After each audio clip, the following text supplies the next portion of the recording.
Sudah nampak ya Bu, ayat surat Yusuf ayat ke-94 hingga 98 insya Allah. Targetnya hingga pukul 8.45 ya. Jadi nanti selesainya seberapa banyak ya kita lihat nanti. Kita masuk surat ke ayat ke-94. Walamma fasalatil 'iru qala abuhum inni la ajidu riha Yusuf laula an tufannidun. Ya, jadi ini kelanjutan dari ayat ke-93, di mana pada ayat ke-93 Nabi Yusuf menyuruh saudara-saudaranya. Kurang ada yang nyalain kamera. Oh, ya udah. Kok nggak ada suaranya deh? Bentar ya, saya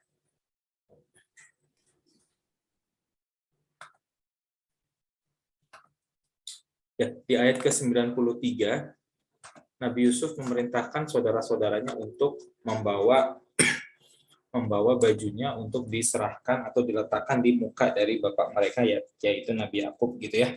Di ayat ke-93 saya ulang sebentar.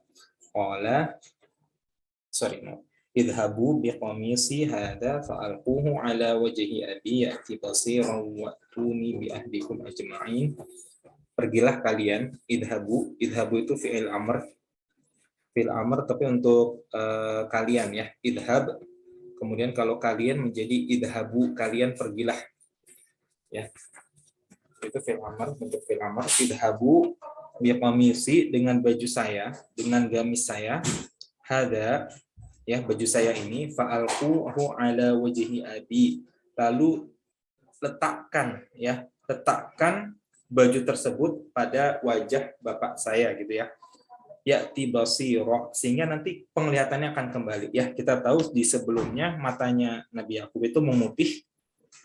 Ya, Nabi Yakub matanya memutih seperti difirmankan oleh Allah di surat Yusuf ayat 84, karena saking sedihnya mata Yakub menjadi putih. Nah, untuk mengembalikan penglihatannya, maka Nabi Yusuf kemudian memerintahkan kakak-kakaknya untuk meletakkan baju dari beliau, dititipkan, kemudian disuruh untuk meletakkan di wajah bapak mereka gitu ya. Ini perintah sebenarnya, fi'il amr, yang bentuknya perintah.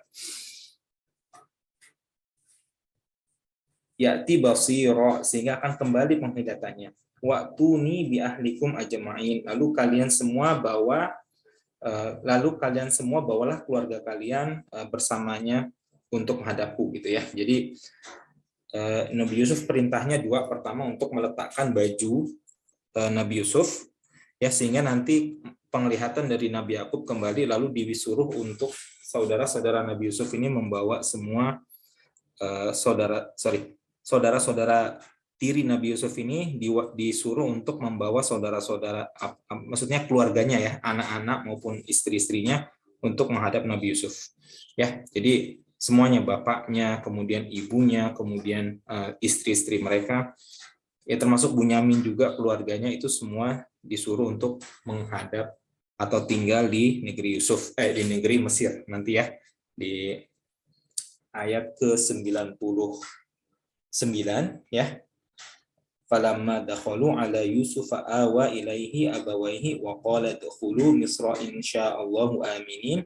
Ya, lalu ketika mereka masuk ke negeri negeri Mesir, Yusuf membawa kedua orang tuanya lalu berkata, masuklah kalian semua ke negeri Mesir, insya Allah kalian aman di dalamnya. Jadi di sini nanti Nabi Yusuf meminta kepada saudara-saudaranya beserta bapaknya untuk tinggal di Mesir bersama dengan Nabi Yusuf gitu ya. Tentunya Nabi Yusuf sebagai tulang punggungnya atau tulang belakangnya, alias yang menyokong kehidupan mereka di bumi Mesir nanti. Ya, mirip seperti kalau misalkan zaman sekarang, kalau di Amerika, mungkin kalau di Indonesia kurang begitu biasa, kurang ada kebiasaan bahwa seorang yang punya bakat ya, itu kemudian tinggal di suatu negara sehingga orang itu bisa mensponsori keluarganya untuk datang ke negara tersebut. Ini contohnya yang paling sering adalah di Amerika ya. Kalau di Amerika ada orang yang diterima sebagai warga negara Amerika, orang tersebut nanti bisa mensponsori saudaranya untuk datang untuk tinggal bersama dia begitu. Ya itu kalau di Amerika. Kalau di Indonesia agak kurang ada kebiasaan imigrasi seperti itu ya. Tapi kalau di Amerika sudah biasa seperti itu. Nah, ini masuk ke ayat ke-94 sekarang. Walamma fasalatil 'airu qala abuhum inni la ajidu riha Yusuf laula an tunfannidun. Walamma, lalu ketika fasalatil 'airu, ya, jadi ketika kafilah itu baru keluar dari negeri Mesir, ya, fasalatil 'airu. Al-'airu itu adalah kafilahnya. Kafilah ini tentu yang berisi saudara-saudara Yusuf gitu ya. Yusuf tentu tidak ikut karena Yusuf sibuk. Ya, ini yang bisa kita pahami dari ayat-ayat rangkaian ayat-ayat ini. Tapi ini bisa jadi yang kembali ke negeri Kanaan itu tidak hanya saudara-saudara Yusuf, melainkan juga rombongan kerajaan. Ya, bisa jadi seperti itu, atau bisa jadi memang hanya keluarga intinya, ya, ini saudara-saudara Yusuf. Ya, tapi di sini yang jelas fasolatil airu, fasolat itu bentuknya adalah itu fi'il, tapi dia bentuknya muannas karena dia nanti dilanjutkan dengan al-airu.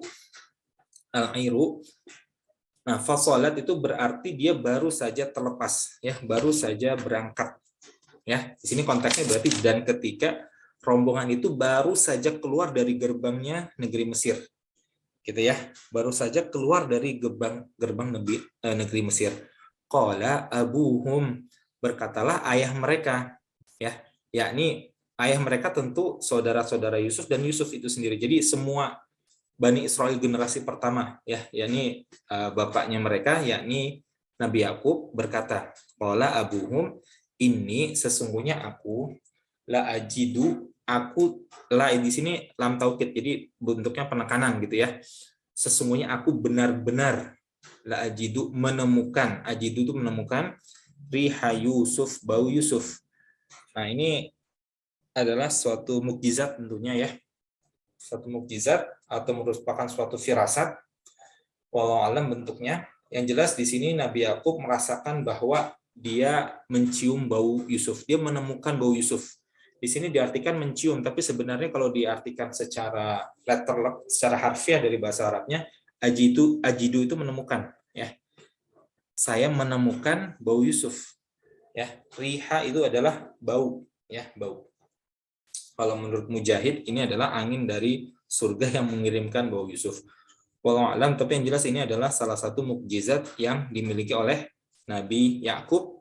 Atau bisa jadi ini adalah wahyu dari Allah kepada Nabi Yakub, karena Nabi Yakub adalah nabi, ya, dan wahyu bisa datang dalam wujud mimpi, bisa juga dalam wujud bentuk wahyu secara langsung, atau bisa juga dalam bentuk indra.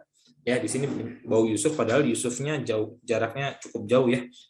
Ya, jadi di luar jangkau. Dekat kalau kita zaman sekarang menggunakan kendaraan, tapi kalau untuk jarak bau itu tentu sangat jauh sekali antara Kanaan dengan Mesir. Kalau ibu-ibu baca tafsir Ibnu Katsir itu sekitar 8 km. Ya, 8 km. Nggak terlalu jauh memang. Jadi dari Kanaan ke negeri Mesir waktu itu tidak terlalu jauh. Kalau yang saya tidak salah baca 8 km. Nanti saya coba cek lagi. Pernah saya baca soalnya. Laula an tufannidun, sekiranya kamu tidak menuduhku lemah akal. Tufannidun, al-fanad di sini bisa juga berarti orang yang kehilangan fungsi panca inderanya, gitu ya. Ya, fana di sini diartikan tufannidun itu adalah kamu menemukan aku sebagai lemah akal. Ya, maksudnya apa lemah akal? Ya, kalau kita baca etimologinya, al-fanad itu yang pertama adalah orang yang kehilangan kemampuan untuk menggunakan panca inderanya secara layak, gitu ya, atau kemampuan berpikirnya menjadi lemah karena usia yang sangat tua. Itu makna pertama. Jadi lemah akal di sini tufannidun. Kalian menemukan aku sebagai tufannidun. Tufannidun itu berasal dari kata fanadun. Fanadun itu yang pertama artinya adalah orang tersebut tidak bisa menggunakan panca inderanya secara layak, gitu ya. Secara wajar, seperti halnya kalau misalnya orang tersebut masih muda, atau pikirannya menjadi lemah karena usia yang tua. Al-fanat juga berarti orang itu berbicara tetapi tanpa makna, ya, dalam arti dia bergumam. Kalau bahasa Inggrisnya rambling, ya, rambling, jadi gitu. Ya, orang itu hanya berkata-kata tapi tidak menjadi suatu yang diperhatikan oleh orang-orang sekitarnya gitu. Ya, jadi hanya rambling aja, hanya bergumam saja. Hanya bergumam, ya, karena dianggap saking tuanya begitu. Sehingga dianggap lemah akal. Nah, lemah akal maksudnya fanat tadi sudah saya jelaskan. Pertama, orang tersebut tidak bisa menggunakan panca inderanya secara wajar, akalnya menjadi lemah karena usia yang tua, dan juga dia ketika berkata-kata itu tidak ada maknanya gitu. Seolah-olah tidak ada maknanya, ya. Walaupun ini untuk konteks ini tentunya Nabi Yakub dia benar, dia berkata yang benar, tapi orang-orang di sekitarnya menganggap karena dia masih mengingat terus-menerus perihal Yusuf, maka dianggap dia lemah akal, ya, atau perkataannya tidak ada maknanya.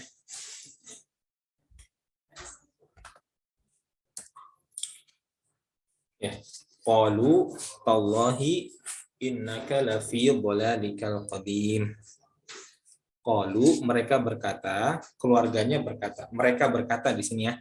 Tapi di sini mereka di sini bukan anak-anak langsung dari Nabi Yakub, ya, tapi karena anak-anak Yakub itu sendiri baru saja keluar dari negeri Mesir. Jadi di sini para mufasir mengatakan qalu di sini yang berkata seperti ini adalah cucu-cucunya, gitu ya. Cucu-cucunya Nabi Yakub ataupun menantunya, ya, pokoknya keluarga dari anak-anaknya begitu yang masih tinggal di Kan'an ketika anak-anaknya pergi. Ada mufasir yang mengatakan tidak semua anaknya pergi ke negeri Mesir, tapi yang lebih kuat adalah semuanya pergi. Ya, semuanya pergi karena Nabi Yakub menyuruh kepada anak-anaknya semuanya untuk pergi mencari Nabi Yusuf dan saudaranya, ya, di ayat ke-87, ya, ya bani yadhabu fatahassasu mi Yusufa wa akhihi wa la tayasu min rauhillah. Wahai anak-anakku, pergilah dan carilah informasi mengenai Yusuf dan saudaranya, dan janganlah kalian berputus asa dari mirauhillah. Tadi diartikan kalau secara bahasa diartikan secara rahmat Allah, tapi maksudnya adalah perasaan lega, perasaan bisa menemukan hasil begitu, ya, ar-rauh mirauhillah, ya, kelegaan, ya, atau kasih sayang Allah, atau intinya adalah sesuatu yang dicari-cari ketemu begitu. Nah, ini berarti Nabi Yakub menyuruh seluruh anaknya pergi menemui Nabi Yusuf dan saudaranya. Maka di ayat ke-95 ini yang mengatakan innaka, sesungguhnya kamu, lafi, benar-benar dalam dhalalikal qadim, kesesatan yang terdahulu. Ya, dhalal, ya, kesesatan. Kayak seperti misalnya kalau di surat Al-Fatihah waladhdallin, dan juga tidak orang-orang yang disesatkan. Bisa juga kita lihat di ayat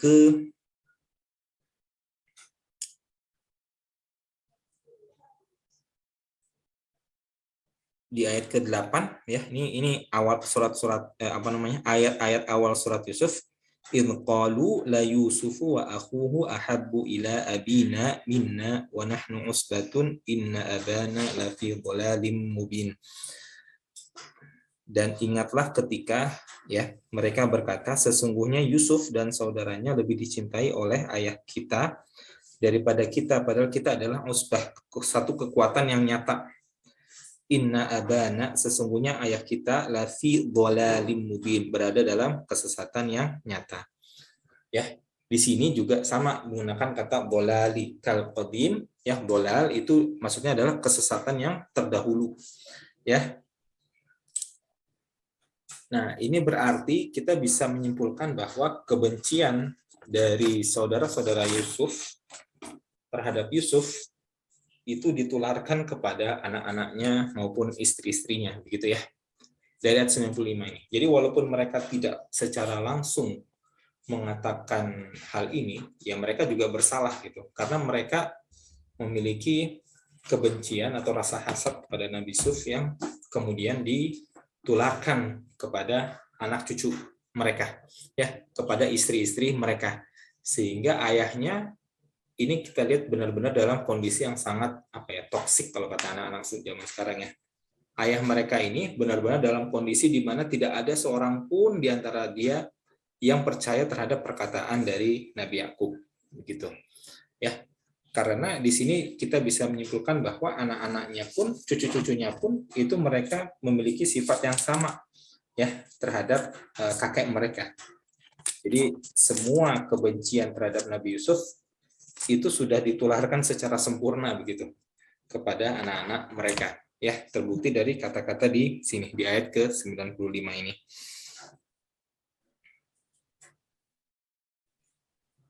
Ya, ini mirip dengan perkataan anak-anaknya di ayat ke-85, qalu tallahi tafta'u tadhkuru yusufa hatta takuna haradan aw takuna minal halikin.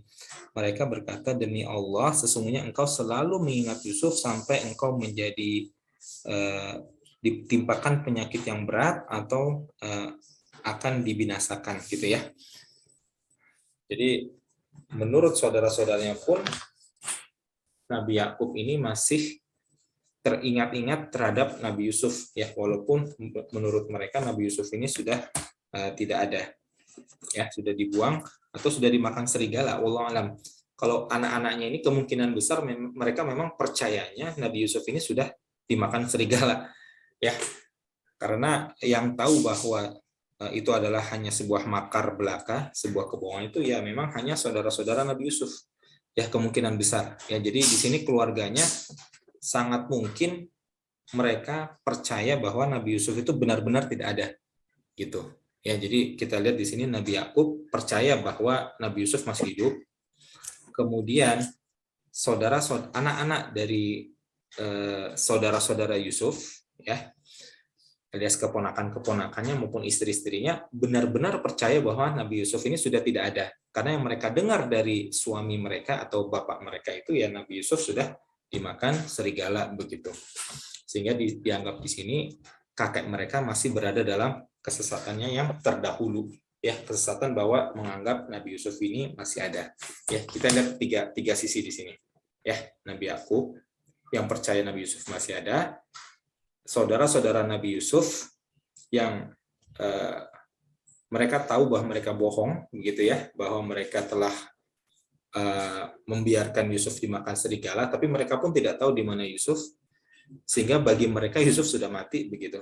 Nah, keluarganya ini yakin bahwa Nabi Yusuf sudah dimakan oleh serigala gitu, karena mendengarkan cerita dari bapak mereka begitu.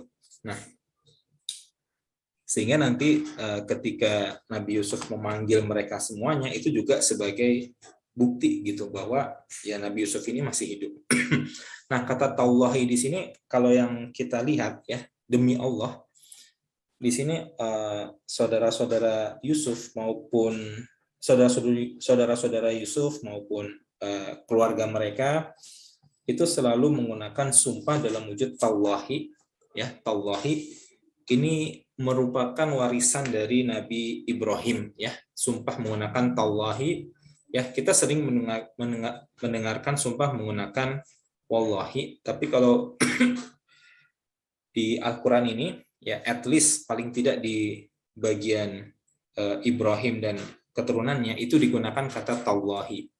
Seperti di ayat Al-Anbiya ayat 57, wa tallahi la akidanna asnamakum ba'da an tuwallu mudmirin. Wa tallahi, dan demi Allah, ini ngomong Ibrahim ya.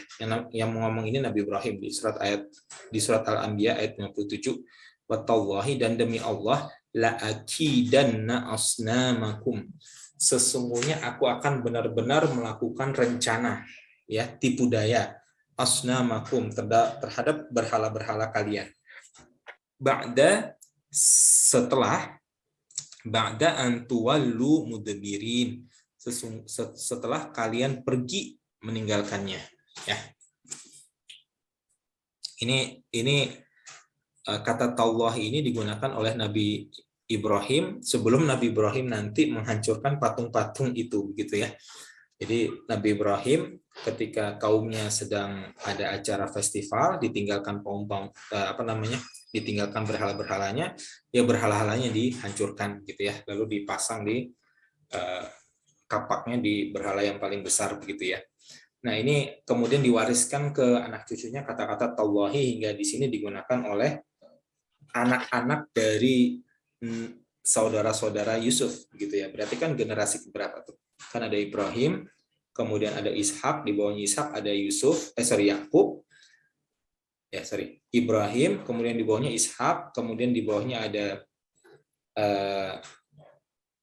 Yakub, ya, kemudian di bawah Yakub adalah Yusuf dan saudara-saudaranya, kemudian di bawahnya lagi adalah keturunan mereka lagi. Jadi ini udah generasi kelima digunakan kata tawahi di sini ya, demi Allah. Nah, kita lanjut ke ayat ke-96 ya. Falamma an ja'al basyiru alqahu ala wajhihi fartadda basira. Qala alam aqul lakum inni a'lamu minallahi ma la ta'lamun. Tatkala ya, falamma, dan kemudian gitu ya. Dan kemudian an di situ adalah ziyadah saja, tambahan gitu ya, penekanan.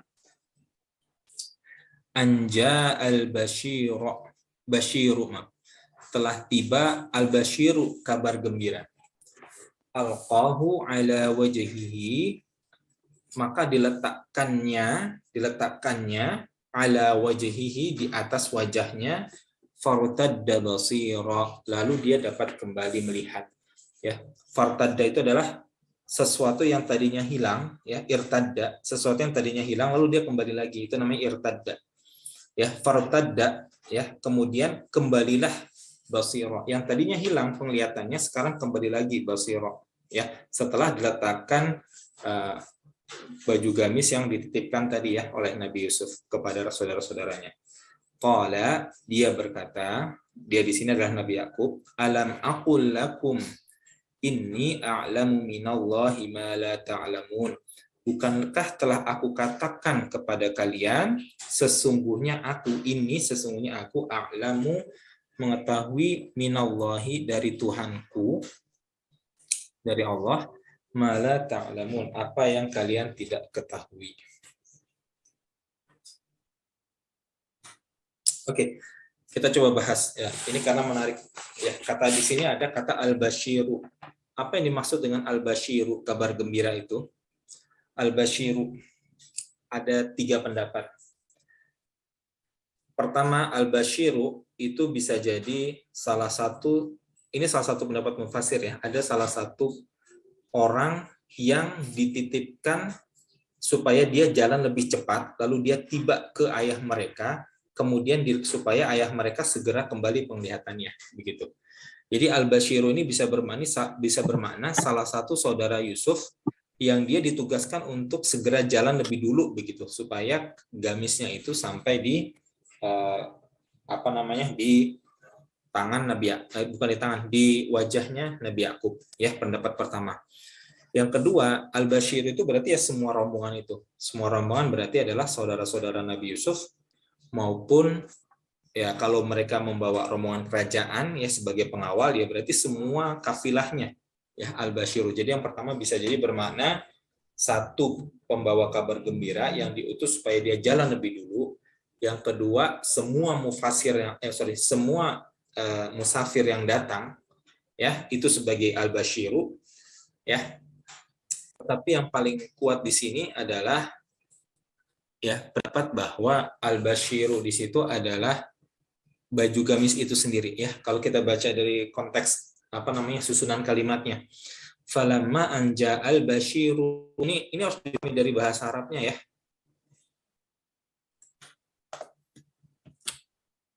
Falamma anja al-basyiru. Ya, assalamualaikum ibu-ibu. Suara saya masih terdengar? Masih. Assalamualaikum. Bu Umi, suara saya terdengar nggak, Bu? Tadi agak bermasalah ini saya, headset saya. Ya, moga-moga masih terdengar ya, Bu. Masih, Pak, masih terdengar.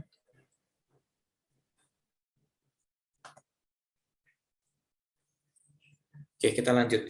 Kita pahami dari bahasa Arabnya sekarang. Falamma anja al-basyiru, ya, dan ketika anjaa, coba jaa itu adalah telah tiba. Jaa itu telah tiba.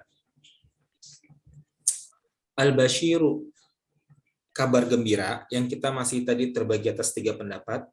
Alqahu, nah ini dikatakan langsung, diletakkannya hu di sini merujuk kepada al-basyiru. Paham ya? Moga-moga Ibu paham bahasa Arab di sini. Al-basyiru itu adalah kabar gembira, alqahu lalu diletakkan, alqa diletakkan, hu di sini langsung disambung dengan kata hu. Hu di sini mengacu kepada al-basyiru. Kalau yang secara apa namanya? Kalimat ini kalau kita baca rentetannya ya. Anjaa al-basyiru alqahu. Jadi telah tiba. Anjaa adalah telah tiba, basyiru itu adalah kabar gembira, alqahu alqa lalu diletakkan hu al-basyiru tadi ala wajhihi, kabar gembira itu diletakkan di wajahnya, gitu ya. Jadi al-basyiru di sini yang lebih kuat adalah kain itu sendiri, ya, baju gamis itu sendiri yang dititipkan oleh Nabi Yusuf kepada saudara-saudaranya untuk diletakkan kepada wajah Nabi Yakub, gitu ya. Fartadda basira, sehingga kembalilah dia dapat melihat, ya. Jadi pendapat yang paling kuat di sini adalah insya Allah al-basyiru di situ adalah gamis dari Nabi Yusuf itu sendiri. Ya. Lalu kembalilah penglihatannya. Qala alam aqul lakum inni a'lamu minallahi ma la ta'lamun. Berkata Yakub, dia berkata, tidakkah aku katakan kepadamu, kepada kalian di sini ya, kepada kalian bahwa ya, aku mengetahui dari Allah apa yang kamu tidak mengetahuinya. Apa yang diketahui oleh Nabi Yakub dan tidak diketahui oleh saudara-saudara Nabi Yusuf, begitu. Kalau kita baca rentetannya, maka mereka, Nabi Yakub ini tahu bahwa Nabi Yusuf ini masih hidup. Ya, Nabi Yusuf masih hidup, ya. Dan dia sangat yakin atas itu Nabi Yakub. Kenapa? Karena Nabi Yakub pernah pernah diceritakan mimpi oleh Nabi Yusuf, ya, bahwa Nabi Yusuf melihat 11 bintang, lalu ada bulan, ada matahari yang sujud kepadanya, begitu. Maka Nabi Yakub tahu bahwa kalau mimpi itu belum terjadi, mimpi itu belum terlaksana, belum nyata, maka karena belum terlaksana, maka tidak mungkin Nabi Yusuf sudah meninggal sebelum mimpi itu menjadi kenyataan, gitu. Ya, maka di sini Nabi Yakub dia yakin bahwa Nabi Yusuf ini masih hidup, ya, sehingga dia berkata kepada anak-anaknya, tidakkah aku katakan kepadamu bahwa aku mengetahui dari Allah apa yang kamu tidak mengetahuinya. Pendapat pertama tadi. Yang kedua, bisa jadi ini dia hendak mengembalikan kepada cucu-cucunya tadi ya, di ayat sebelumnya ketika mereka mengatakan qalu tallahi innaka lafi dhalalikal qadim, ya, mereka berkata demi Allah sesungguhnya engkau berada dalam kesesatanmu yang dahulu, gitu ya. Di sini juga ini sebenarnya intinya Nabi Yakub ini hendak membantah semuanya, baik saudara-saudara tiri Nabi Yusuf yang menganggap Nabi Yusuf sudah meninggal ataupun cucu-cucunya ya yang menganggap bahwa Nabi Yakub ini sudah pikun gitu, sudah pikun ya, atau masih berada dalam kesesatannya yang terdahulu ya. Nabi Yakub kemudian di ayat 96 ini mengatakan bahwa kalian semua salah ya, ini yang benar adalah saya gitu ya. Saya tahu apa yang Allah bahwa mengetahui apa yang dari Allah, apa yang kalian tidak ketahui begitu ya. Jadi intinya di ayat ke-96 ini Nabi Yakub menunjukkan bahwa dia yang benar ya selama ini, bahwa dia adalah yang berada di dalam posisi yang benar begitu ya. Kita lanjut sedikit lagi insyaallah ayat 97. Qalu ya abana astaghfir lana dzunubana inna kunna khati'in. Wahai ayah kami, mohonkanlah ampun bagi kami terhadap dosa-dosa kami, sesungguhnya kami adalah orang-orang yang bersalah atau berdosa. Ya, mereka berkata, qalu, mereka berkata, ya abana, wahai ayah kami, istaghfir lana, mohonkanlah ampun bagi kami, ya, dzunubana, terhadap dosa-dosa kami, begitu. Nah, di sini Kalau kalimat yang lebih kalimat yang lebih komplitnya seharusnya qalu ya abana istaghfirillaha lana, ya. Mohonkanlah kepada Allah ampunan terhadap dosa-dosa kami. Ya, tetapi di sini saudara-saudara Nabi Yusuf tidak menggunakan kata tujuan. Ya, mohon ampunnya tidak ditujukan hanya kepada Allah begitu. Ya, dalam arti di sini saudara-saudara Nabi Yusuf selain dia memintakan ampunan dan memintakan kepada bapaknya untuk mendoakan ampunan, di saat yang bersamaan dia berusaha untuk meminta maaf kepada bapak mereka begitu ya. Kesimpulannya seperti itu. Karena saudara-saudara tiri Yusuf di sini dia tidak mengkhususkan hanya kepada Allah ya, ampunan tersebut. Jadi di ayat ini implikasinya adalah selain mereka memintakan kepada bapak mereka untuk memohonkan ampun kepada Allah, di saat yang bersamaan mereka juga sebenarnya sedang meminta ampunan dari bapak mereka begitu.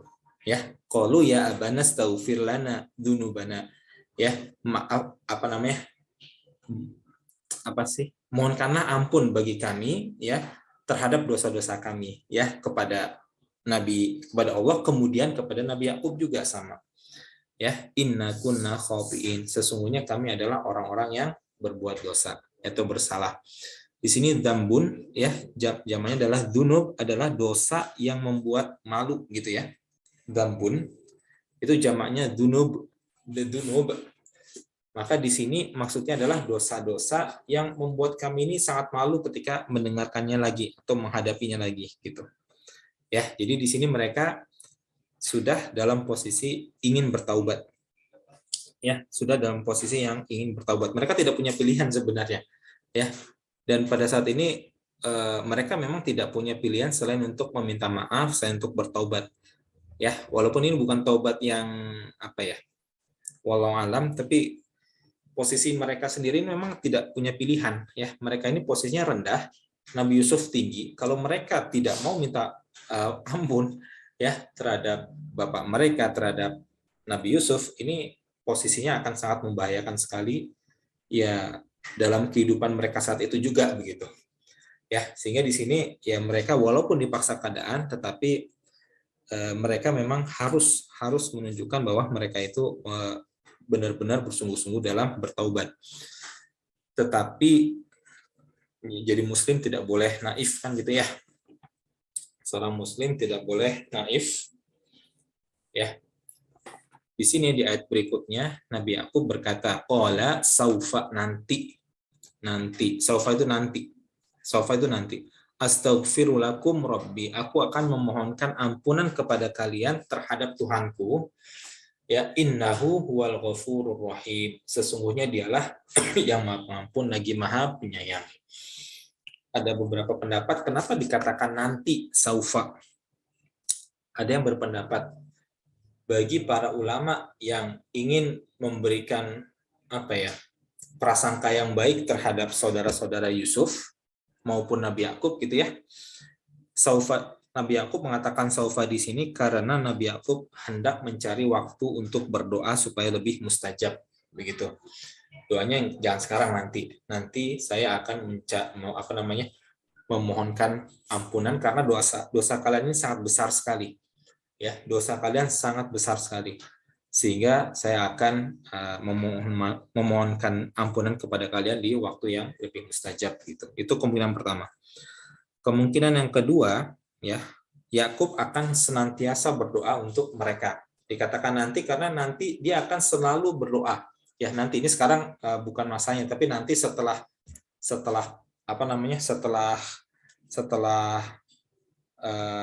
ceramahnya ini, ya, setelah mereka memohonkan ampun ini, nanti akan saya akan senantiasa berdoa untuk kalian. Ya, jadi kemungkinan pertama Yakub mencari waktu untuk berdoa. Yang kedua bisa diartikan nanti Yakub akan senantiasa berdoa untuk mereka. Dua tafsiran ini agak lemah gitu ya. Karena kita tahu bahwa Allah ketika kita bertaubat, kalau konteksnya untuk bertaubat, maka wajib untuk menyegerakan taubat. ya. Sehingga tidak perlu dicari untuk waktu-waktu spesial mustajab untuk berdoa, untuk bertaubat gitu kan ya. Ya namanya bertaubat itu harus segera. Ya. Bertaubat itu harus segera. Fafirru ilallah, kejarlah ampunan Allah. Harus langsung bertaubat gitu. Beda halnya kalau misalnya kita mau ujian, ya mau UN misalnya kalau untuk anak-anak, atau kita ada proyek yang mau goal, ya kita bisa jadi nanti tunggu waktu mustajab lalu berdoa. Tapi kalau untuk konteksnya bertaubat, taubat ini kan harus segera dilakukan karena kita tidak tahu matinya kapan begitu. Ya, kalau konteksnya taubat itu harus segera, tidak boleh menunggu waktu. Maka yang lebih tepat di sini kenapa dikatakan nanti, bisa jadi, dan ini sangat kuat kemungkinan ini adalah Yakub tidak langsung percaya terhadap pertaubatan mereka gitu ya. Yakub tidak langsung percaya bahwa mereka sudah benar-benar bertaubat, sehingga Yakub di sini masih menunggu keadaan. Ya nantilah saya doakan gitu ya. Tapi saya lihat dulu kalian beneran apa enggak begitu. Kira-kira seperti itu. Ya, sehingga dan Nabi Yakub ini kan dia punya waktu untuk menunda. Beda dengan Nabi Yusuf. Nabi Yusuf ketika di ayat ke-92, qala la tathriba 'alaikumul yaum yaghfirullahu lakum wa huwa arhamur rahimin. Dia berkata, tidak ada lagi celaan untuk kalian di hari ini. Sesungguhnya Allah mengampuni kalian semuanya, dan dialah yang maha arhamur rahimin, dialah yang paling penyayang di antara orang-orang yang penyayang. Di antara yang penyayang, dia adalah yang paling penyayang. Kalau Nabi Yusuf, dia langsung memaafkan saudara-saudaranya. Ya, karena dia tidak punya banyak waktu begitu ya. Beda dengan bapak. Bapak ini kondisinya dia sebagai seorang murabbi, sebagai seorang pendidik, dan dia punya waktu. Dia akan selalu bersama bapaknya. Beda dengan Yusuf. Nabi Yusuf ini dia sibuk, orang sibuk. Dia tangan kanannya Raja Mesir, sehingga dia harus langsung mengambil keputusan supaya nanti nggak digantung gitu saudara-saudaranya, maka dia harus ya dah dimaafkan saja begitu. Ya, udah yang sudah berlalu biarlah berlalu begitu. Kalau Nabi Yusuf, karena dia butuh cepat. Beda dengan bapaknya di sini. Kalau bapaknya di sini dia sifatnya sebagai seorang murabbi, seorang pendidik, maka ya dia masih melihat keadaan dulu. Apakah dia benar, saudara-saudara Nabi Yusuf ini benar-benar bertaubat atau tidak. Ya. Tetapi yang paling kuat memang anak-anak Nabi Yakub, saudara-saudara Nabi Yusuf di sini benar-benar bertaubat dari kesalahannya gitu ya. Kalau kita lihat di Al-Baqarah ayat 133, ya, ini sudah pernah saya singgung ayat ini. Am kuntum syuhada'a idh hadara Yaqubal mautu in qala li banihi ma ta'buduna min ba'di qalu na'budu ilahaka wa ilaha abaika Ibrahim wa Ishaq wa Ismaila wa Ishaq ilaha wahidaw wa nahnu lahu muslimun. Adakah kamu hadir ketika Yakub kedatangan tanda-tanda maut? Ketika ia berkata kepada anak-anaknya, apa yang kamu sembah sepeninggalku? Mereka menjawab, kami akan menyembah Tuhanmu dan Tuhan nenek moyangmu Ibrahim, Ismail, Ishak, yaitu Tuhan yang Maha Esa, dan kami hanya tunduk patuh kepadanya.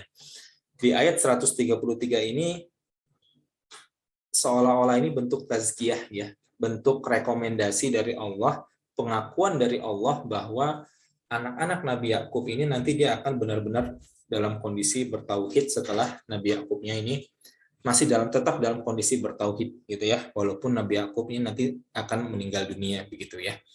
Dan di sini tidak ada disinggung bahwa mereka masih diingat-ingat lagi kesalahannya yang lampau. Jadi yang paling kuat memang nanti anak-anak Yakub walaupun mereka sempat terjebak untuk mencelakakan adik mereka sendiri, saudara mereka sendiri, tapi yang paling kuat di sini adalah mereka benar-benar bertaubat dan sempurna tauhidnya, insya Allah ya, sempurna tauhidnya. Sehingga ada yang berpendapat bahwa saudara-saudara Yusuf ini akan menjadi nabi, walaupun tidak ada dalil yang menguatkan hal tersebut ya. Saya juga cenderung tidak ada dalil yang menguatkan dan mereka tidak diangkat menjadi nabi, tapi mereka menjadi termasuk orang-orang yang bertaubat, yang solih, yang kemudian bertauhid dengan sebenar-benar tauhid. Dan kita tahu apabila orang yang bertauhid ya, insya Allah akhirnya nanti akan masuk ke surga ya. Oke, kita sudah pukul 24.06. kita sudahi dulu untuk materi kita malam ini ya.